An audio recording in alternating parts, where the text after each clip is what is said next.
What's up, Mets fans? Welcome to another Mets Talk Live off day edition right here on the channel. Hopefully, everybody is doing well today because our New York Mets, one of the hottest teams in baseball, the Mets will be facing another hottest team in baseball in the Houston Astros for a 3-game set at Citi Field.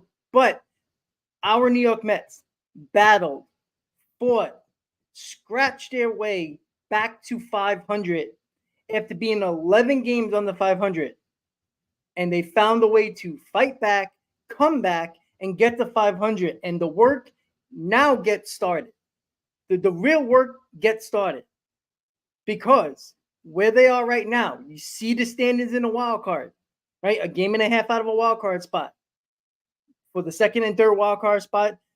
And even the Atlanta Braves are within striking distance, at least within a 5-game stretch, 5 games basically, where you can see that the Mets have an opportunity to be a number 1 wildcard team. Now, that's a long road ahead. That's something that I'm not concerned about, but people were bringing it up because the Braves haven't really played great for most of the season. Like, let's be honest about that. The Braves have come back to the pack a little bit, and the way the Mets have played, the way the Mets have beat up on good pitching, the way the Mets have beat up on good teams, and finding ways to win without Edwin Diaz getting suspended, without a full bullpen. The offense has stepped up when the pitching has needed them. The pitching has stepped up when the offense didn't do well in that game. During this stretch, during this month stretch, the New York Mets have found ways to win regardless of the lack of pitching, the lack of offense, the lack of starters' length starting a game. There is no reason why you cannot start believing in this team. Now, you can be skeptical and saying, well, they're due for, a downfall or at least, a losing streak or to come back to reality. Sure. But who is playing well above the back of their baseball card?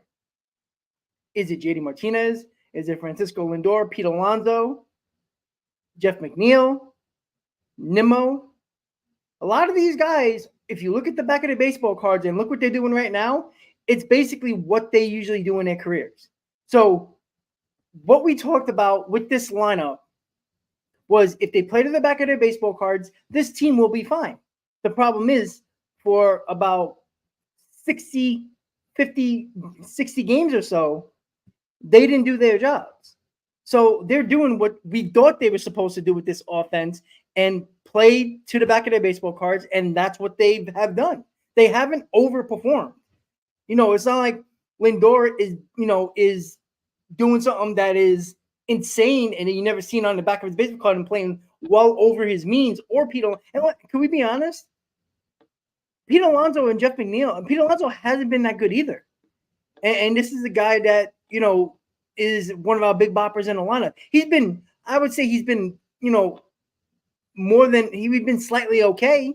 He hasn't been really good. He hasn't been, Nimmo hot or Lindor hot or JD Martinez hot.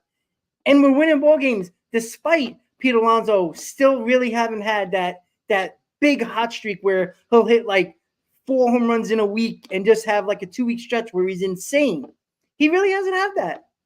And for the Mets continuing to win and win series and make teams look bad, that is where I start to think, wow, this team is probably better than every one of us thought, right? There were some people, myself and CP for sure, if you go back to the beginning of the season, our season preview, we had a team that was a couple of games over 500 where they had a pretty good, damn good chance of making the playoffs. We thought this team was better than what a lot of people were trying to give them credit for. And look, they didn't give anybody any slack when it came, or they didn't give themselves any slack by having a terrible May and being 11 games under 500, right? They put themselves behind the 8 ball. They put themselves 11 games under 500, and they had to fight back to get the 500. As of June 27th, they're there. They've been extremely hot, and we talked, and there was a lot of people in the chat, as we'll get to you guys in a second. A lot of people in the chat that when we talked about the Mets being 4 or 5 games out of a wild card spot, it wasn't just the games. It was how many teams that had to jump over. Well, look at today. Besides the 3 wild card teams, everybody else is chasing the Mets as the 4th team right now. Go back a week ago, we were probably where San Francisco and Washington was, right? Go back 2 weeks ago, we were where Cincinnati and Chicago was. So it happens really quickly. And look, everybody's within 3 or 4 games of each other. So again, one bad week, you can be right back at the bottom of the list and only 3 games out. But I don't expect this team, the way they've played, I'm not saying this hot streak's going to last. If it does, it's kind of awesome. But, it's hard to believe that that's possible. The best team in baseball can't really even do that. But if they play, I would say just over 500 baseball, right? Over, say, the next stretch of games before the All-Star break, right? You see the teams. We got 2 series against Washington, a series against the Pirates, a series against the Rockies. Teams, and by the way, guys, remember how many people said the Nationals were better than the Mets? Look how fast they've fallen. Now they're 4 games on the 500. I'm 3 games on the 500. So it happens very quickly, guys. Very, very quickly. And the Nationals haven't played well. They were a wild card team, a week ago? And now look where they are, right? So we have upcoming series after the Houston series against teams that, could we be honest with each other? We're better than. We are better than. Now, that doesn't mean you're going to win, because there was a lot of teams during this stretch that the Mets, a lot of people believe the Mets couldn't beat them, but they did. So seeing that the road ahead after the Astros series that we'll get into a little bit, after the Astros series, you got teams that are under 500, not really playing well because the National League hasn't really played well. Nobody has taken, has run away with any type of, crazy winning streak where, you're going to be 6, 7, 8 games over 500. You got the Cardinals a couple of games over 500. You got the Padres 3 games over 500, but they played more games than most other people because they were in Korea. So they played about 3 or 4 more games. So they look like they're further ahead, but they're really not. And they're a game and a half in front of the Mets, the Cardinals and the Padres. So the Mets keep on continuing to play well. And listen, guys, they are playing the other hottest team in baseball in the Houston Astros. The Houston Astros found their way back to 500 as well. They're playing the best baseball of the season. And these are 2 teams that are red hot facing off. Somebody's going to lose. Somebody's going to win a series. Somebody's going to lose a series. Who that's going to be, who knows? But you know what? This is probably one of the best teams, the hottest teams the Mets have faced during this stretch, right? Now, it's not the end of the world if you lose 2 out of 3, right? You are home, right? It is a weekend series. It is summertime, right? After beating the Yankees, as we'll get into that series in a little bit, after beating the Yankees and having this crazy stretch, you see the Met fans starting to show up, starting to believe, starting to go crazy, right? Who stuck around during that that rain delay against the Yankees yesterday, right? You've seen this slowly. I talked about how the Mets fans need to show up, right? All I hear from Met fans, why am I going to go if they're not good? I agree. No problem. I don't expect you to spend your hard-earned money on a team that's not doing well, but your comments when they say, hey, play well and I'll show up, well, you know what? They actually showed up. And you heard them in game 1 where Yankee fans tried to get loud and the Met fans drowned them out. Yesterday, Yankee fans had no shot. The Met fans were pumped. The Met fans were feeling themselves a little bit.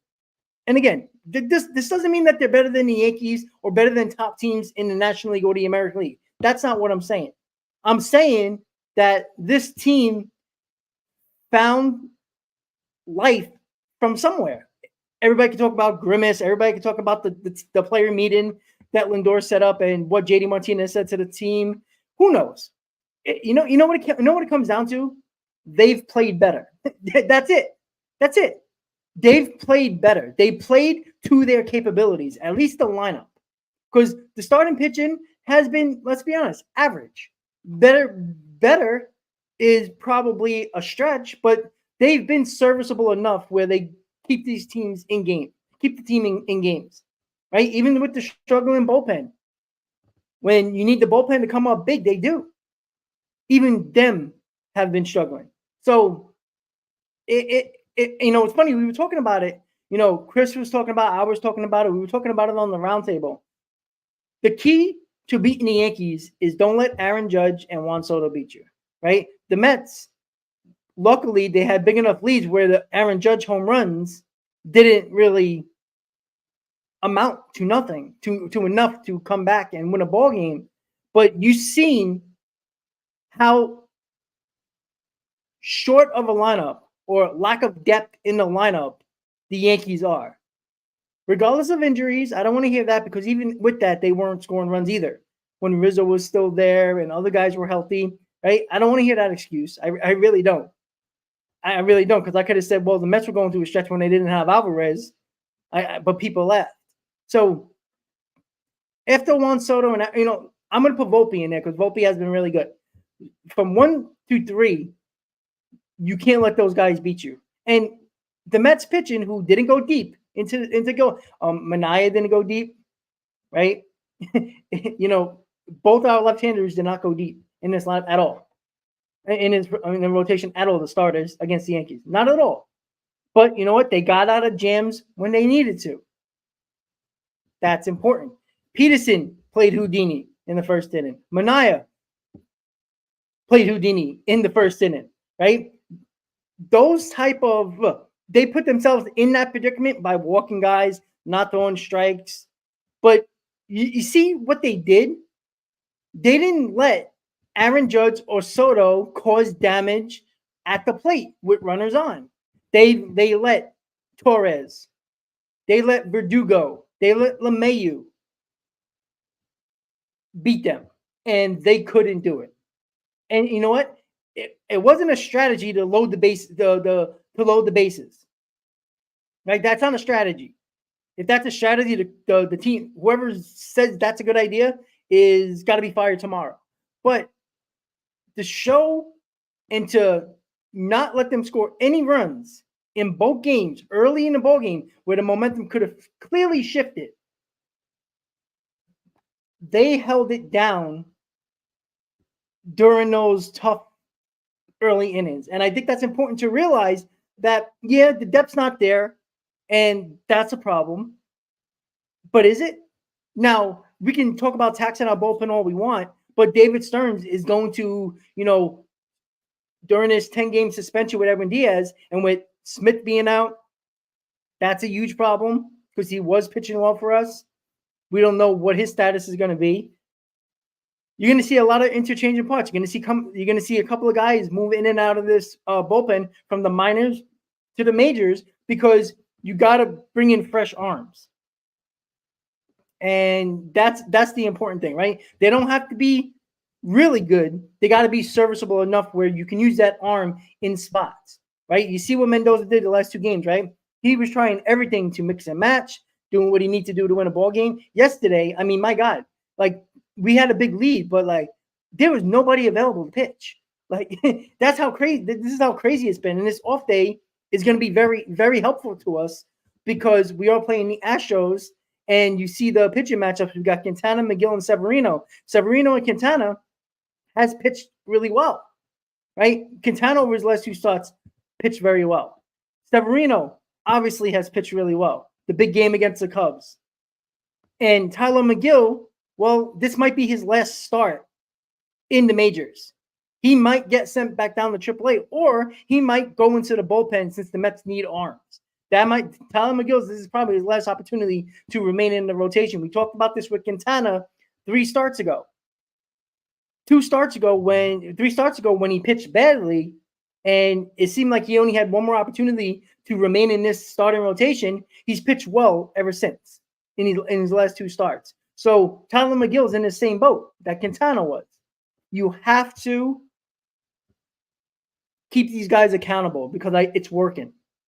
And I don't think Tyler McGill has much left in this rotation if he doesn't pitch well in game 2 of the series on Saturday.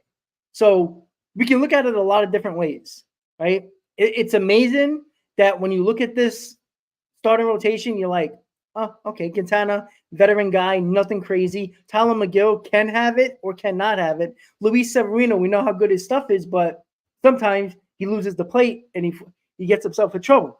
Excuse me. So it's understandable that yes, the starting pitcher needs to go more than 5 innings, right? But take a look at baseball. All right, take a look at Major League Baseball right now. When the average starter goes just over 5 innings, the Mets are right on average with the Major League average for starters going a little bit above 5 innings. So it's not something that is unique that the Mets are doing here. It's baseball. And now that you carry 950 bullpen arms, regardless of what the names are, they carry so many bullpen arms now because baseball and the way they devalue starting and the whole analytic nonsense where third time through the order is when pitchers get hit, where they don't do as well as the first two go arounds of the lineup. With the third time around, that's when pitchers start giving up runs. That's when pitchers start to, get tired. And the third time around, hitters start to connect with them and get them and see where they're, and hit them. That's basically what it is. So it's unfortunate, but that's what baseball is. The Mets are not doing anything different than Major League Baseball, the other Major League teams in baseball. They're not. Yes, some teams, not all, but some might have one guy that continues to go 6-7 innings, but even that's rare. Even the best starters in baseball are still going 6 innings max because this analytical third time through the lineup, teams don't want to get there. It's either, oh, you're at that 100 pitch count, you got to come out. Oh, third time through the order, got to come out. So, and it's not like Mendoza hasn't been trying to stretch these guys, right? He tried to stretch Mendoza. He tried to stretch David Peterson. But at some point, you can't because you can't let the game get away from you and have a guy who's struggling and to throw strikes or throw a lot of pitches. You can't leave him out there to blow a ball game. So you get a fresh arm, regardless of who it is. You get a fresh arm and you throw him out there, especially with a depleted bullpen and a starting rotation that can't go deep into games consistently. But the Mets are not unique in this situation. A lot of teams don't do it either. You might have better starters who might put up more zeros than our starters, but our starting rotation has kept this team in ball games more often than you actually think. There's a lot of times when the starter comes out of the ball game that the Mets are within either winning, tied, or within striking distance down a run or two.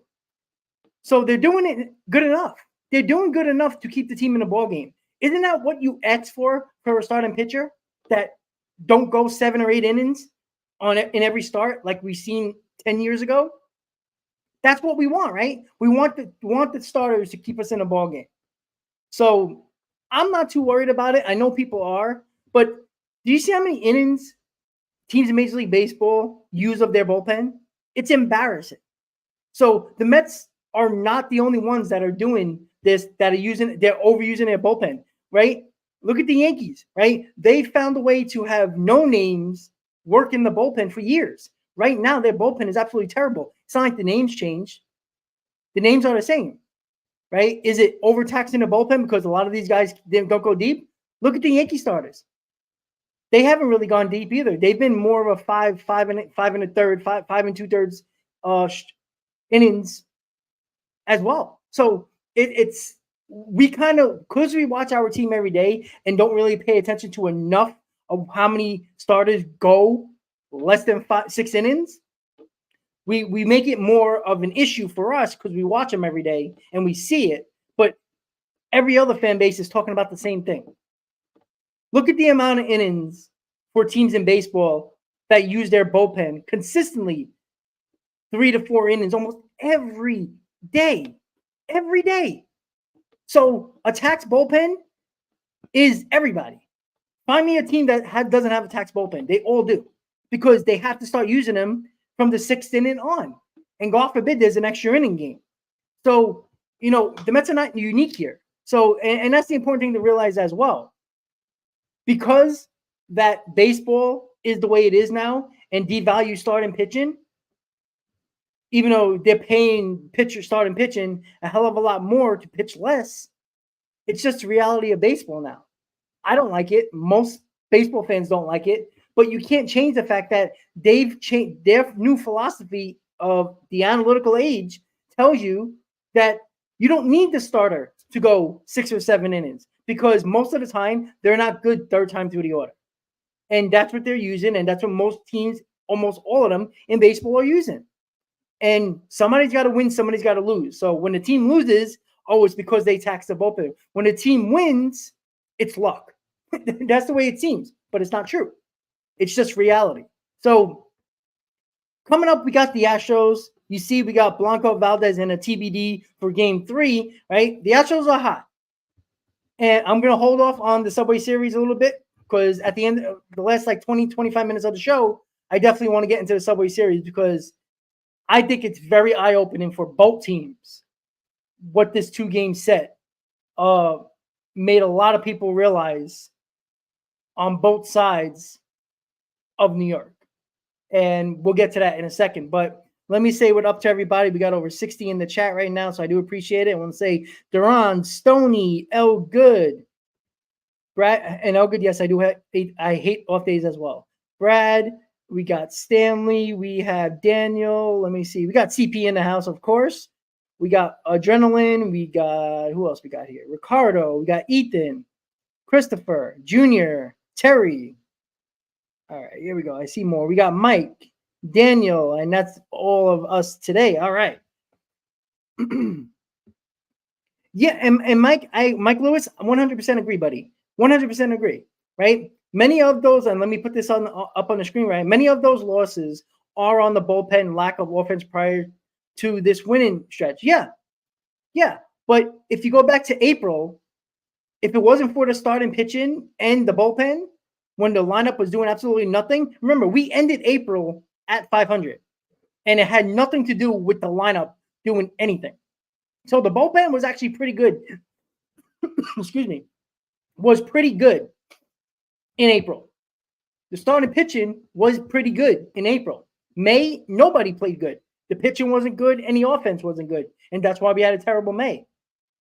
But the starting pitching, even in May, the starting pitching wasn't that bad. Go back to it. Like you talk about the bullpen where they had, 9 games blown from the 7th inning or later and 6 blown saves, 6 blown leads in the 9th. You win 4 of those 9 games or even 5 of those 9 games, the Mets record, you would be 4 or 5 games over 500, and you'd be in first. You'd be in the second wild card, probably up a game or 2. That's the difference of 5 games. That's why when people talk about, it's 5 games, no, it does, because if you cut losses in half during, if the Mets cut those 9 blown leads 7th inning or later and win 4 of those, the Mets are 4 games over 500 right now, and they're in second place in a wild card, up a game and a half. That's the difference within not even 4 or 5 games of a stretch. So, yeah, the lack of offense is probably the main reason why the Mets are where they are and why they had to fight back from 11 games under 500 to get back to relevancy and 500. And it took an amazing stretch of the month of June, the end of May to the month, almost the entire June, to get back to 500. Because they've won 4 in a row, and then they'll lose 1, 2 in a row, and that back again. Because they haven't been a game under 500 since the early part of May. That's how long it's been. And they finally got back to 500. Now, what you can't do, and as I said when I first opened the stream, the work begins now. The tough work is now. Because now you have to stay over 500. Right? And that is continuing to win series. Don't get swept. Now, if you lose the series against the Astros, you tip your cap and you're like, all right, fine. We'll end up 1 game under 500. Okay, no problem. Right? It's not the end of the world if you lose 2 out of 3 against the Astros. Right? I think the way the Mets have been playing, I think this is a tough series for both teams. Both teams are red hot. Probably the 2 hottest teams in baseball facing off each other in Queens. That's a huge difference. Right? This is probably the best team the Mets have played during this stretch, or at least the hottest team. I can't say the best team, but the hottest team in baseball, other than the Mets. So it's going to be a tough task. But we've talked about this stretch, and it's not just beating up on bad teams and bad pitching. They've been beating up on good teams and good pitching, and in some cases, really good pitching, right? Everybody talked about Cole and Heel. That's a tough matchup for the Mets. They beat the hell out of both of them. So this Astros series is not going to determine if you believe in the Mets or not even more, because the Astros are a 500 team. We know how good they can be because they got the pedigree, they got the track record, right? But I haven't seen any, dent in the Mets' armor when it comes to beating any team. They found ways to beat good pitching, good teams. Why can't they just continue to do it? No, they could lose the series. Not the end of the world. I think too many people are going to overreact if we lose the series and say, oh, here we go. That's what's going to happen. Which is not fair to them, because they've shown you that when they play to the back of the baseball card, specifically the lineup, it's very hard to beat this team. We talked yesterday about the depth of this lineup, and we're going to go into the Subway Series right now, and why I'm going to talk about the two spectrums of New York baseball teams and why Yankee fans should be more concerned about their team than worrying about the Mets and saying this is our World Series, right? So the depth of this lineup, we talked about it yesterday, me and Chris. The depth of this lineup, 1 through 7, is not easy to go through at all. Even Tyrone Taylor, who's getting playing time now, hit a 3-run homer yesterday, who's starting to almost play every day and play well. So 1 through 7, it's a hard out for these pitchers. Alvarez is a difference maker in this lineup. Vientos, difference maker in this lineup. Vientos batting 7th in these 2 games against the Yankees. 7th. With Alvarez and Tyrone Taylor in between each other. Like, it's absolutely insane how much depth this lineup has. And I talked about this on a pregame, and I got a little slack from Yankee fans during this when I said this. Look at the Mets lineup and look at the Yankees lineup. Tell me which one is better. You don't have to look at what they've done. Just look at the lineups. After you get past the third hitter in the Yankees lineup, which is Aaron Judge, it's not very good. You got underperformers. You got guys that are not good. And it's not like they're having down seasons, because Gleyber Torres isn't very good. Verdugo is doing what he did in Boston. It's just that he had a hot April, so everybody thought it was a difference. Right? He's playing to the back of his baseball card. That's what Verdugo is. He's a double play machine. He doesn't hit for high average anymore. And he's not a difference maker. And if you look all the way through the Yankees lineup, who are you afraid of after Volpe, Soto, and Judge? If you don't let them beat you, you have a pretty good chance of winning. Keep the runners off base when those 3 guys come up. And the Mets who showed a blueprint? The Orioles showing a blueprint, and the Red Sox showing a blueprint on how to beat the Yankees. And the Mets also put up a blueprint on how to beat the Yankees. Don't let the 3 guys beat you at the top of the lineup, and you're probably going to win. Steal bases, capitalize on mistakes, and you're going to be in good shape. Get their starters out early, because the starting pitching has been probably the best part of the Yankees. But when you start getting that pitch count up, and I told you the 3 keys of success for this Yankee series. Number 1, don't let Aaron Judge beat you or Juan Soto. Check that off. They did not let that happen. When Soto and Judge hit those home runs, it was basically, that when Judge hit the grand slam, it felt like the Mets still were in control, even though we were concerned, right? It was letting him beat you at times where the game was kind of out of hand. So that was key number 1. Don't let Soto and Judge beat you. They checked that off.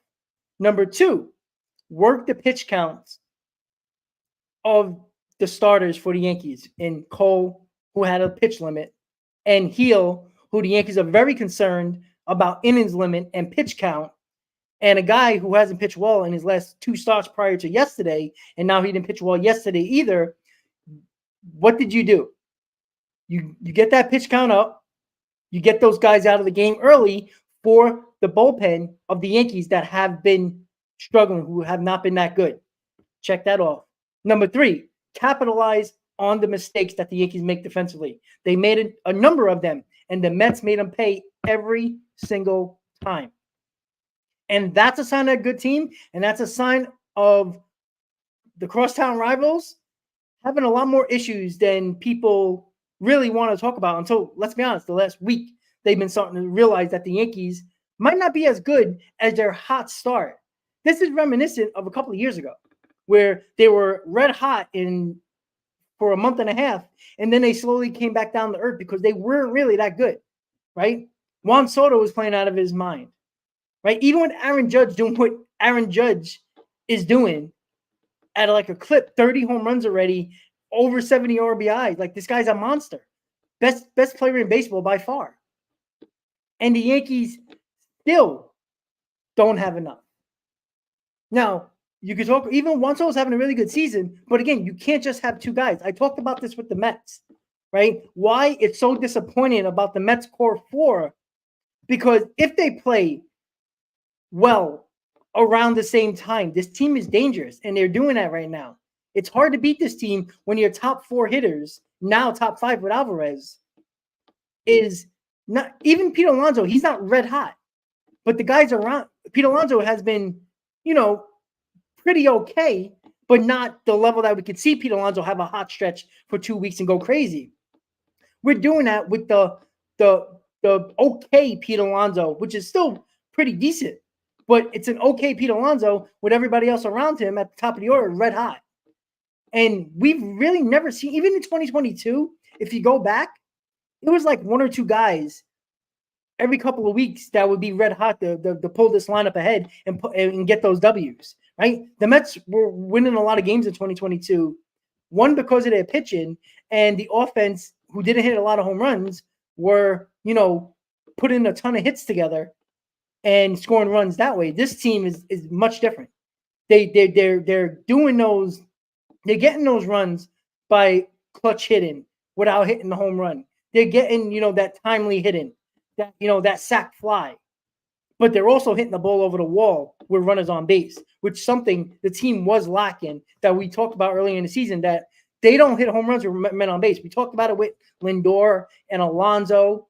They were hitting home runs. They were hitting home runs fine, but they weren't hitting them with runners on base. The huge difference when you hit a 3-run homer, right? When Tyrone Taylor hit that 3-run homer, it was game over, right? It's a huge difference.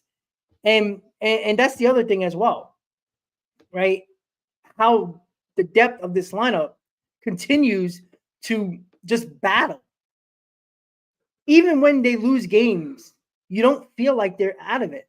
You really don't. When they're losing, you're like, all right, I think they're going to come back here, or at least fight back.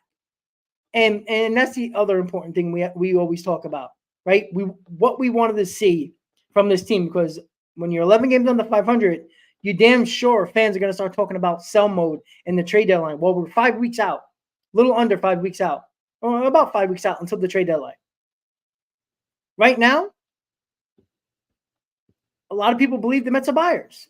Now, they might sell off a player or two, get some assets, but still be a buyer to help this team, probably the bullpen, maybe a starter, right? But you also got to be careful about giving up too many assets in your farm that you worked to build up, that Cohen paid a lot of money to bring these prospects in to build a farm system. So you just don't want to deplete that. And I don't think Stearns is going to do that. But look, we don't know what Stearns is going to do at the deadline. He's never had money like this. And it's a whole different ballgame, right? I know David Stearns could make big trades. How many trades do you think Stearns did with the Brewers, or the lack of trades that he wanted to do because the owner wouldn't give him enough money to make a trade? How many players he probably could have got if he would have just took contracts and just took money on when the owner probably didn't want him to?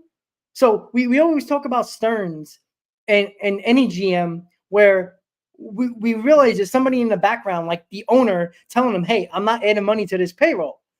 There was times when, look, the Brewers have been a good team for a while. Maybe one or two big names they could have got if they would have just took on the salary, and they didn't do it. So we had to make small moves, David Stearns. So I'm really excited. I really do hope the Mets stay in this right now over the next 5 weeks, because since the last 5 weeks where the Mets have been really damn good, we all know how baseball is. These next 5 weeks could be the end of the season for the New York Mets. Because if they don't play well during this 5-week stretch before the deadline, we will be talking about selling again, but we're not there, obviously. So I'm really curious to see how David Stearns is going to work this deadline if the Mets are going to be buyers at the deadline. Because Stearns does have the money to add payroll. And you think Steve Cohen is going to say, oh, we're not adding payroll when the Mets are either in a wild card spot or right there like they are right now? You think he's going to say, nope, don't add payroll? If you can get a player, a bullpen arm, a starter that might be needing to change the scenery, or a couple of bullpen arms that Stearns believes is pretty good or have had a good season but can be good, and you throw them in this bullpen, in this rotation, could mean all the difference in the world. Not including we're probably going to get Senga back after the All-Star break. So it's going to be very interesting because the Mets are playing well right now, right? They will come back to reality. We just got to see how far down or how cold they get, because you're going to get cold, right? What you want is not to get ice cold. You want to get lukewarm, maybe a little chilly, right? You can't go and have a 10-game under 500 next 5 weeks or 5 games under 500 and expect anybody in the front office to believe in his team again. It's not fair for the organization to say, well, we gave you a shot. Yeah, you fought back. We love you did that, but you have to also maintain it, right? Good teams fight back and maintain that level of 500 or above. You can't drop back down under 500 and expect David Stearns to say, all right, we're going to buy here, and we're 2 games, 3 games under 500 or 4 games under 500, even if we are 2.5 games back. It's hard to be a GM and say, well, you know what, let's go for it. It's hard to do that. It's really hard. So they got to maintain it. That's why the real work starts tomorrow against the Astros. Because now people are starting to talk about the Mets. Remember how JD Martinez says, guys, there's no pressure. Everybody expects us to lose. Well, not anymore. MLB Network had a whole 2 segments about the New York Mets and how good they've been.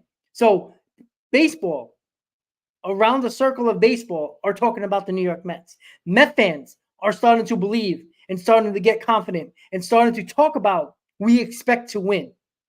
So now the expectation is here now.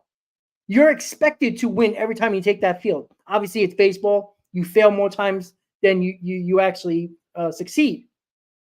But now there's expectations. Now, when I turn on the TV, I expect the Mets to win. 3 weeks ago, that probably wasn't the case for most Mets fans. So now that the pressure is on, because the pressure is on, let's not make no mistake about it. The pressure is on. The expectations are a little bit higher now. And Mets fans expect when they turn on their TV or go to a game that the Mets are going to win. So that's pressure now, right? They've been controlling it when they're going their stretch and they're playing well, right? They've hit a mini speed bump when they lost the last game to Texas, when they didn't sweep a series, right? They lost the game there. They bounced back right away, right? But what happens when they hit that bigger speed bump and they say if they lose the series against the Astros? How do you come back? Do you come back against the Nationals and take 3 out of 4? Because that's what this team needs to continue to do, right? It's not about losing a series and it's the end of the world. If you lose the series, right, avoid getting swept. Go to your next series and win the next series. That keeps you right above 500, if not a game over. That's the mentality they got to have. And it seems like they're having that mentality, right? If they lose a ball game, they brush it off and they come back and they do their job, right? But I'll tell you right now, Chris says it all the time, and most people believe it. Game 1 of a series is so crucial, and the Mets have been badass in the first game of series. You win the first game of a series, you got 2 opportunities to win a series, and there's less pressure to win the next 2 to win a series. You win that first game, you're playing, and you find a way to win the second game, you're playing with house money for the third game. So the key is here is to win. Tomorrow, I need everybody available. Everybody. Win this first game by any means necessary. Because if you go into Saturday winning the first game, I'm pretty confident that the Mets are going to have a really good chance of winning this series. Like, I mean, I'm not breaking any news here. I think you guys understand and agree to that. So it's going to be very interesting. They fought back. I love that they fought back. They showed some balls. Let's be honest, right? We thought they would never do that. They're spineless, right? They don't have the guts. They're not mentally tough, right?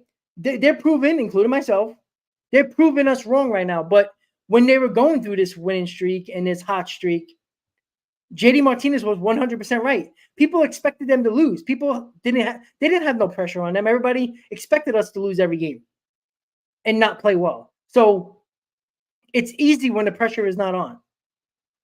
So we'll see now, because when you got MLB Network talking on MLB Central and every other show over the last 5-6 hours, basically talking about the Mets for like 2 segments, and they're the talk of baseball along with the Astros,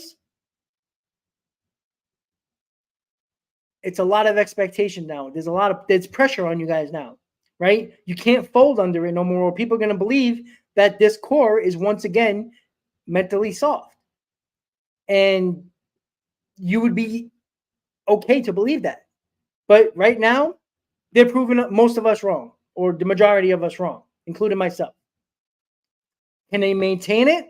Yet to be determined, but it starts tomorrow with the Astros on Game 79 of the season. So, with the Subway Series, guys, to finish up the stream over the next 10 minutes, beating the Yankees the way this was a non-competitive series. Like, when was the last time you heard a non-competitive series, but it's not the Mets being non-competitive, it was the Yankees? Far and few between, right? Doesn't happen often, if at all. It was no contest. And the Yankees had no shot.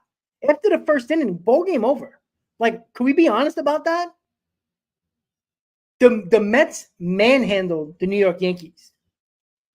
Like, it was not close. Yesterday, man, I finally found, I have coworkers that are Mets fans in North Carolina, and I found a bar that shows Met games, and we were there, and we were just chilling. We were there eating, drinking, having a good time, right? We weren't even concerned about the game. We were watching it. Every run that the Mets continued to put on and pile on the Yankees, we were cheering. But man, this is probably the first time in my lifetime where the Mets not only won, because they've won series against the Yankees, but it was never this dominant. Even though it was a 2-game set, and I hate these 2-game sets because it's, how cool would it be for the Mets to be going for a sweep today if it was a 3-game set, right? You don't have that because of the 2-game set, but you take what you got. But does anybody believe that the Yankees would have win the third game of the series and avoid a sweep? They haven't played well. So it's still unbelievable that the Mets beat down on the Yankees so bad that it was basically no contest after the first inning. And it's crazy I'm shocked. And I don't think it's because of the way the Mets are playing and they're red hot and the Yankees are struggling. You've seen the issues with the Yankees with your own eyes. Like, as Met fans, we don't watch the Yankees every single day instead of the Mets. You're going to watch the Mets a lot more than the Yankees, but when you watch them playing your team, you realize, wow, they got problems. They're not as good right? They piled on a lot of wins early on. And I said this numerous times, and Yankee fans got on me, and it's a fact though. Like, look at the record. Against good teams, especially top of the line teams, and the Mets aren't one of those top of the line teams, but they're starting to be a consistently good team. The Yankees are under 500 against really good teams. They've beat up on a lot of bad teams, which, listen, nothing wrong with that. You play the teams on your schedule, but they piled up a lot of wins against bad pitching and bad teams. They've had good wins, but they had a lot of bad losses against good teams. And when you're supposedly one of the top teams in baseball, because they piled on those wins early on, they got issues. And you notice that. And I'm not saying the Mets are better than the Yankees. That's not fair to the Yankees because they played really well for the majority of the season. But you've seen a team that has a lack of depth in their lineup. It is telling. And when the Yankees have a bullpen that they really counted on for the last couple of seasons and probably won more games than people want to give them credit for, that's a problem. And now you see the Mets, who do have major bullpen problems, no closer, nobody really trusted on an everyday basis except for maybe one or two pitchers, and a starting rotation that doesn't go past the sixth inning or fifth inning. So it's not like the Mets are getting this outstanding pitching and outstanding bullpen performances. They've won mostly with the lineup. And you see what a lineup can do when you have depth, because the pitchers that face them struggle. And this is what the Mets were lacking in April and definitely May. And look, by any means, at the end of the day, couldn't the Yankees go further than the Mets? Probably. Most likely, because history tells you, right? But you know what history also tells me? That teams like the Mets go on runs. Teams that look mediocre find themselves, go on a hot streak, go on a run, and take it into the playoffs. That's what also I've seen in history. So a lot of things can happen here, and we can be talking about in 3 weeks that the Mets are back to what the Mets usually do, and that is not play well. But I don't think that's going to happen because the starting pitching has still been holding up. The bullpen, even though you've been using Helmer's glue and Scotch tape, they find ways to either maintain leads, even though it gets scary, or keep the game close enough where the offense comes back. So the Mets team is red hot. The Houston Astros are red hot. The two hottest teams in baseball face off for a weekend series at Citi Field. 3-game set. Quintana Blanco, game 1. McGill Valdez, game 2. Severino and TBD for game 3. Win game 1, and you got a hell of a good chance of winning this series. And if you win this series, you don't sweep is nice. We all want the sweep. But if you win this series, you're guaranteed to be a game over 500. Who knows where you be in the standings? You might be in a wild card spot. You might be where you are right now. That's yet to be determined. There's a lot of moving parts. But look at the upcoming series. You got the Nationals and the Pirates, teams that are right around your area, that are a game or 2 games behind you. They're right there. So those series are very important. Right now, the Mets need to win those tiebreakers. They got to dominate. They got to take care of business. They're better than the Pirates. They're better than the Nationals. And they're better than the Rockies. You get past this Astros series with a series win.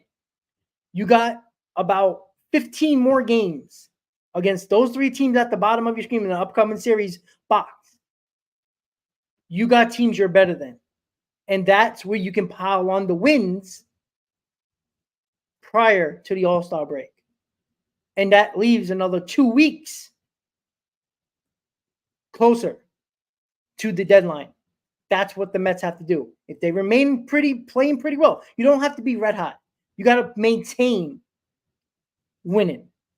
And that's not meaning you got to win every series and sweep a couple of series. It would be nice, but just don't go on extended losing streaks. Don't go on 3-game losing streaks. 2-game losing streak. All right. You know what? Even the best teams in baseball have with that. So maintain winning baseball. And how do you do that? Yes, you got to win series, but you also don't have extended losing streaks. That's the important part. That's where the Mets got away from themselves in May and ended up 11 games under 500 because they got 4-5 game losing streaks. You do that within a 2-week stretch, you're going to find yourself back where you were in May. So they got to avoid that.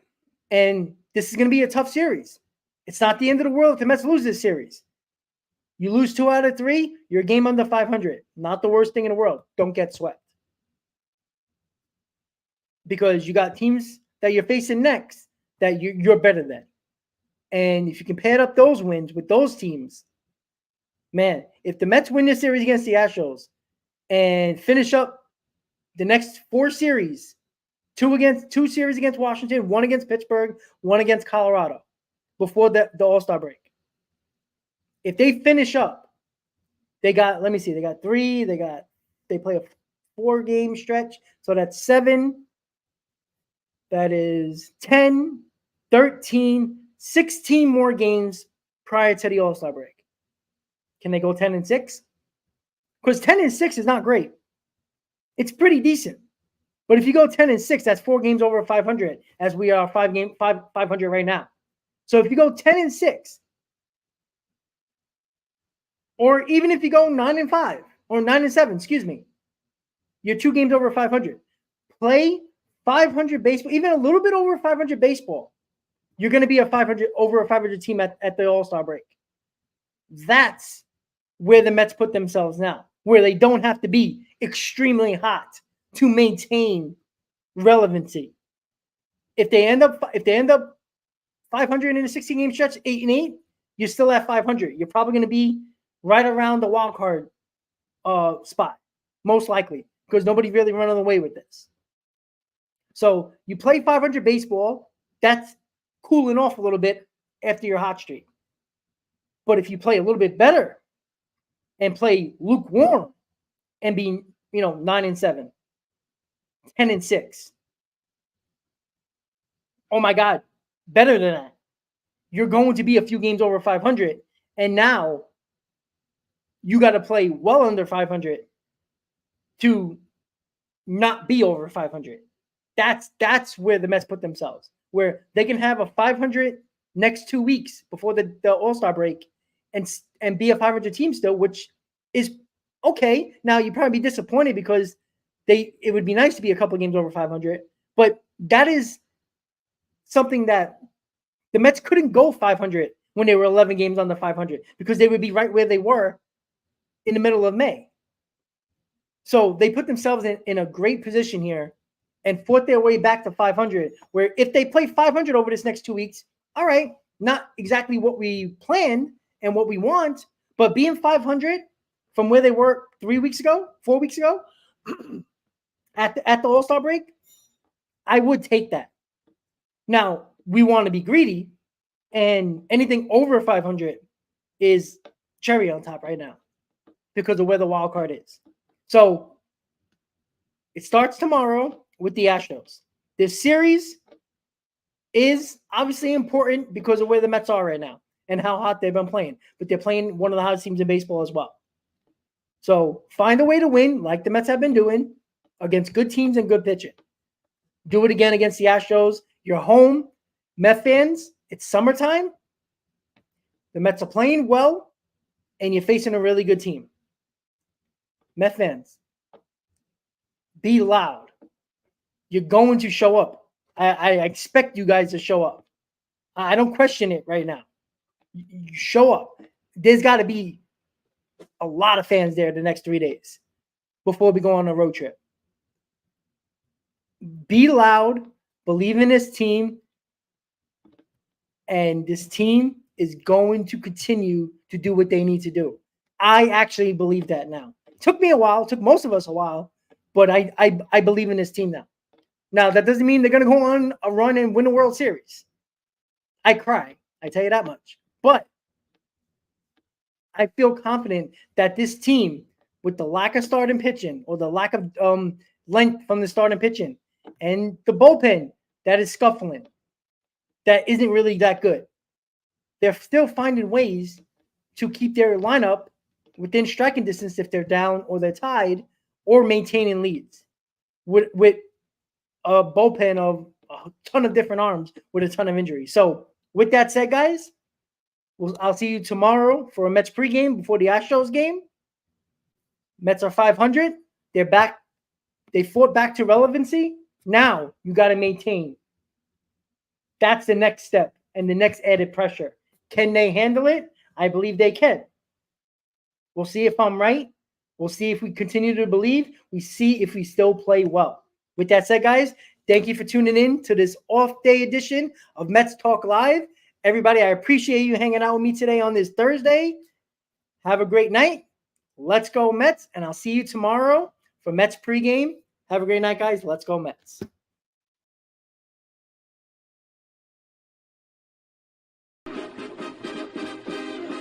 Meet the Mets, meet the Mets. Step right up and greet the Mets. Bring your kiddies, bring your wife. Guaranteed to have the time of your life because the Mets are really something.